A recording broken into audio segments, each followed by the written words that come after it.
民进党主席郭文摕昨暗时呢，插一场这个迷众的见面会，除了歌声风格，真是了少年人欢迎。伊嘛讲，当选了后，行政院长要为国会最大党内面镜。不过这款的讲法，看在哪里两党的眼内是无都认同。国民党立委爱郭文摕先想清楚，本身是泛蓝还是泛绿？民进党只是表示讲，郭文摕是民众党的总统候选人，以行政院长人选，无想要评论。你有没有把握你会当选？会。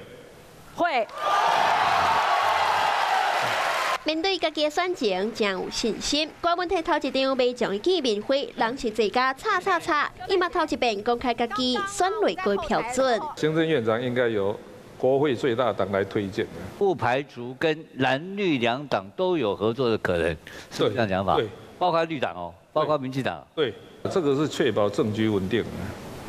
不然你还是会倒戈啊，所以很麻烦的。到底选到一党，迄都无一定。要过郭文摕选现任的人，这种的讲法，那这个立委看起来敢若是无咧甲信道。这些都是假设问题，只有一件事情是真的，他是民众党的总统候选人，其他我们就不予置评。柯文哲这边可能也要让大家知道，他到底现在是泛绿还泛蓝，我有一点搞不清楚。不要到时候泛蓝的投了给你，最后你却做的是很绿的事。爱考批两边选一边，要过郭文摕面对总统大选，一定爱考的两番议题。这回伊安尼讲，不要把习近平的中国当作永久的中国，反共不一定要反中，反中不一定要呛中。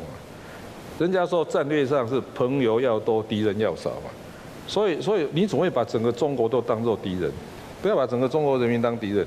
有本事先把它缩小说，中国共产党最好是把它缩成只剩下习近平。反共无一定爱反中，反中嘛无一定爱呛中。郭文摕两番论述要跳出哪里的概念，行出家己的路。嗨，我是庄宇杰，想要看到更多的新闻内容吗？赶快订阅华视新闻的 YouTube 频道，并且开启小铃铛，跟着宇杰一起看新闻吧。